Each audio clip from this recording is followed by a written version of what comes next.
Welcome to World Gone Weird, discussing what the heck is going on in the world today. Yeah, buckle up, folks, because Weird doesn't even begin to cover it this week.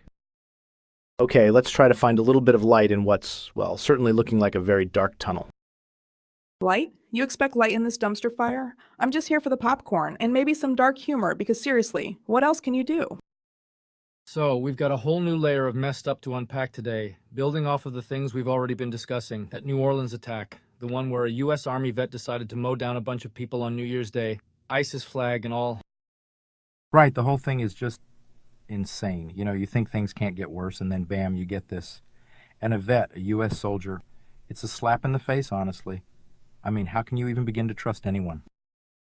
It is horrific, absolutely horrific. The stories coming out, the young people who are just starting their lives, the families, it's devastating. It's just senseless violence, and it makes you question so much about humanity. Oh, humanity, is that what we're calling it these days? I'd call it a bunch of primates with anger issues and access to large vehicles. Seriously though, a truck? It's like they ran out of creative ways to be awful. Did they not learn from the other truck attacks around the globe? Well, the FBI is saying there are bomb-making materials found in his house, and there were IEDs planted, or at least attempted to be planted, at the scene, which kind of shows this wasn't just a spur-of-the-moment, let's go for a drive in the crowd type of event. It's premeditated and coordinated with clear intent. Premeditated? Of course it was premeditated. That's the scary thing. And you know the FBI is saying he was radicalized. What does that even mean anymore? It feels like everyone's either a radical or on the verge of becoming one. This whole situation just makes me feel so insecure. I don't understand what kind of world my kids are growing up into. And the fact that he's a veteran, that's even more worrying.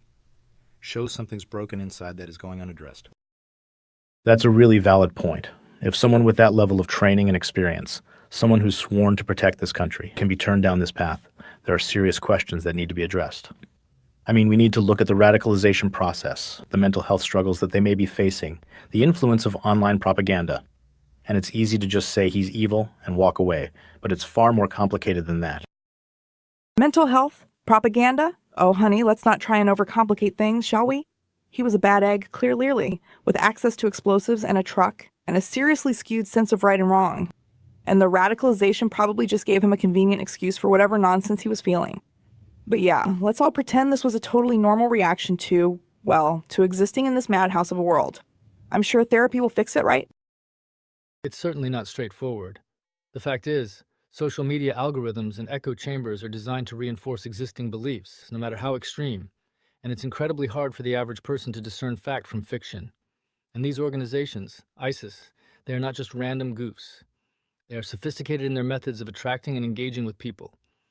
And, yes, maybe mental health issues are also a factor, as Person 3 said, which are often ignored in society because they are invisible. Exactly. The online stuff, the algorithms, that's what I'm saying. It's like they're specifically designed to turn people into these extremists. They see something, they agree with it, it feeds them more of it, and suddenly they're in this rabbit hole with no way out. And the fact that this guy had a well-paying job, it just defies the stereotype. It proves it's not just disenfranchised, poor people who become radicals.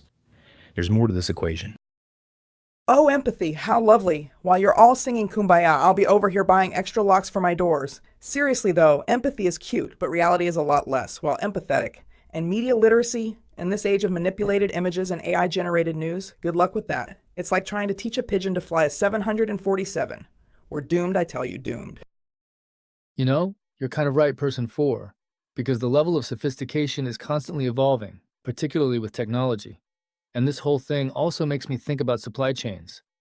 Not just the usual kind of supply chains we talk about in terms of manufacturing goods, but the supply chain of ideology and how that's being manipulated. I mean, the tech companies, are they really doing enough to tackle this? Are the governments doing enough? No, they're definitely not doing enough. The tech companies are too busy trying to sell us the next shiny gadget, and the governments are too busy fighting with each other and passing pointless laws. Nobody is taking responsibility, and this whole supply chain of ideology, that's a scary thought. It's like a virus spreading through these online networks, infecting people's minds. It's actually terrifying. Yes, it is terrifying, and that's the importance of looking deeper. Because it's like, yes, there's the physical supply chain of trucks and weapons and bomb-making materials, which we need to tackle. But there's also this almost invisible supply chain of ideas and anger and resentment that's fueling these acts of violence. And we need to disrupt both to have any chance of moving forward. There's definitely a need for more international cooperation, perhaps even regulation of certain online spaces that are known to be breeding grounds for extremism. Oh, international cooperation. You mean like the UN? You know, the one where everyone sits around arguing until the next catastrophe? And regulation, please? The internet is like a hydra. You cut off one head, another one pops up. And the only thing they all seem to agree on is how to make the world just a little bit more miserable. So, good luck with that whole regulation thing. I'm sure the governments will get right on it after their next taxpayer-funded vacation. Yeah, well, that's kind of the problem, isn't it? It's all interconnected. These global supply chains, they're incredibly complex. And when one link breaks, it has a cascading effect across everything. Political instability in one country leads to economic instability in another. And that breeds social unrest. That social unrest can then fuel radicalization and, as we just discussed, it can lead to acts of violence. The world is one giant tangled mess, and we're all caught in it. It's a house of cards, that's what it is. One little nudge and it all comes tumbling down. And the sad thing is, the politicians seem to be completely oblivious, or maybe they just don't care. They're too busy with their own petty squabbles to actually address the real issues. And this New Orleans attack, it's just a symptom of a much bigger problem. A global system on the brink. Yes, and that's why we need to zoom out and see the bigger picture. It's not just about that single incident, but it's about the systemic issues that created the conditions for it to happen. And there's a lot that goes into that. And while it's easy to despair, I really think that there are things we can do. We need to find ways to make our systems more resilient, build stronger communities, promote greater economic equality, and foster a sense of global citizenship where we understand that our actions have consequences beyond our borders. Oh, global citizenship? You're adorable. As if the world is just one big happy family holding hands and singing campfire songs. It's a dog-eat-dog world, my friend. We're all wearing meat suits. And resilience? That's just a fancy word for get used to it. It's going to get a lot worse. I mean, really, the optimism is charming. And while you're working on global equality, I'm going to work on building my bunker. Anyone need any tin goods? But that's the thing, though, isn't it? We're all interconnected, and so no bunker is going to protect any of us if our interconnectedness is going to fail. That's why things like supply chain disruptions have such an impact. Look, take something simple, like the chip shortages, right? We saw that a couple of years ago. That one disruption impacted everything from car manufacturing to video game consoles. Imagine that on a global scale with essential goods. And that's what we're really looking at now, with the increasing instability. It's not just about consumer goods, but medicine, food. Everything we rely on is vulnerable. The chip shortages were just a tiny taste of what could happen. And this is exactly what I'm worried about, the essential goods. If the supply of food and medicine breaks down, then what? People become desperate, and that's where the social unrest really takes off. You get looting, violence, and it becomes a complete free-for-all. And then you've got the governments trying to keep control, likely using authoritarian means, which just creates even more chaos. I mean, look what we're seeing around the world. It all feels like we're rapidly approaching the breaking point. And I'm not even a conspiracy theorist. That's exactly it. We saw during COVID how fragile our supply chains are and the knock-on effects. I mean, something as seemingly simple as a blocked shipping lane can ripple through the whole world.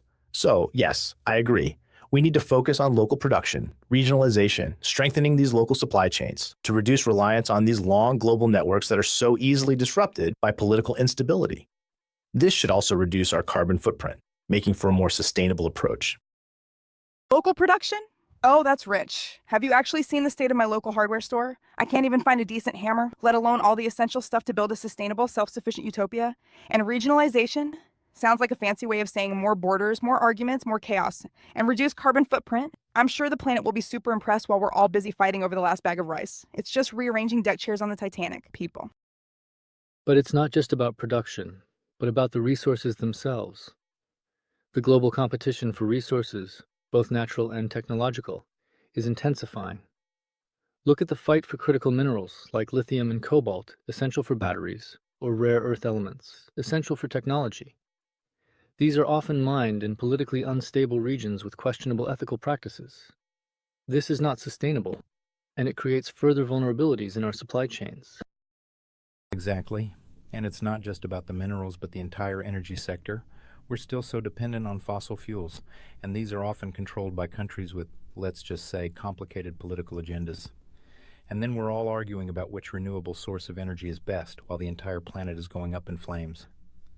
There is no global consensus, and this lack of global consensus is what is going to be our demise. Yes, but that's why we need to really push for a globally coordinated transition to renewable energy. We need to wean ourselves off the volatile fossil fuels while acknowledging that that transition needs to be fair and just. Countries that are more developed need to help less developed countries adapt and move away from fossil fuels as well. And it is a colossal undertaking, but it is achievable. We just need to work together, and for the good of the planet, it's crucial that we do.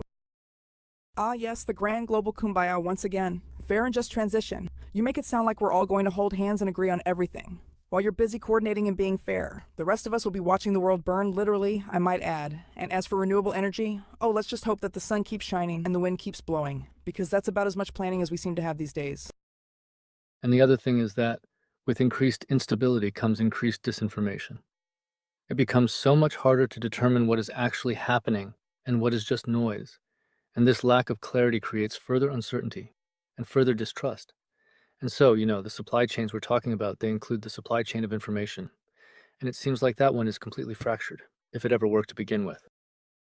Right. The information supply chain is completely broken. You don't know who to trust anymore.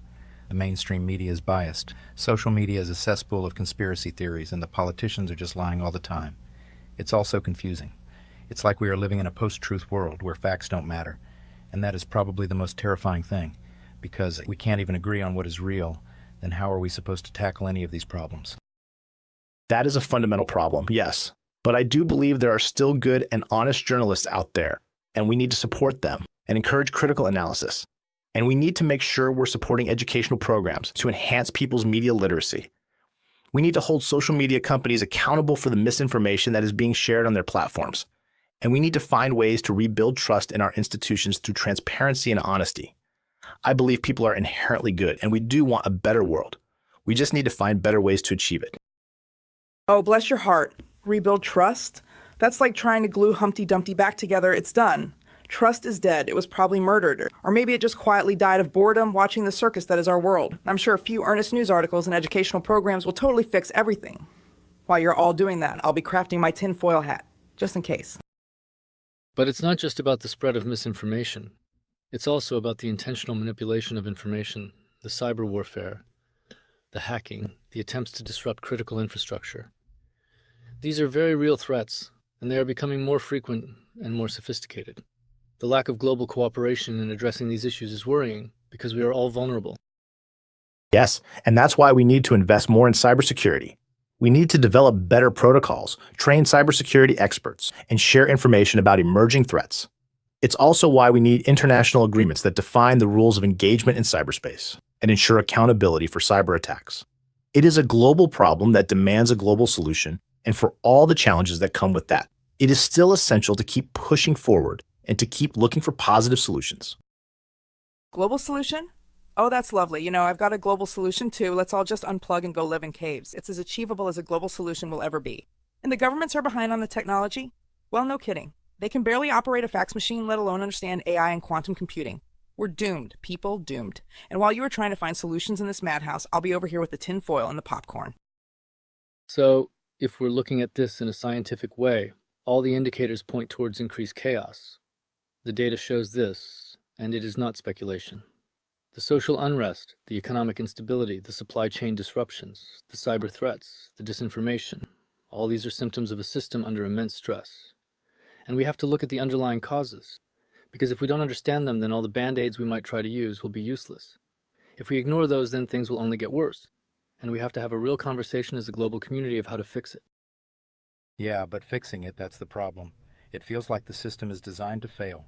The politicians, the corporations, the international bodies, it's like they're all playing their own games and the real issues get lost in the mix. It's like you have a global engine that's about to blow, and instead of addressing the underlying issue, everyone is busy polishing the hubcaps. It's maddening. The fact that we even talk about it is kind of mad because the problems are so big. And that's where I believe in our potential as a society, as humanity. Yes, the problems are huge, they are complex, but they are not insurmountable. We just need to change our approach to focus on cooperation, not competition, empathy, not animosity, empathy, not animosity, and to create systems that are designed to work for the benefit of all, and not just the select few. Yes, there will be challenges, but we have to look towards the best of what we can be. Oh, the best of what we can be? How utterly adorable. While you are busy dreaming up utopian visions, The rest of us will be battling for resources in the coming apocalypse. And I tell you, there will be no time for empathy or cooperation when the zombie horde is at the door, looking for brains. But hey, at least you'll have a nice thought when the zombies are eating yours. All the best. Well, that is a pretty bleak note to end on, but the reality is that without real change and a concerted effort, the trajectory that we are on is not looking good.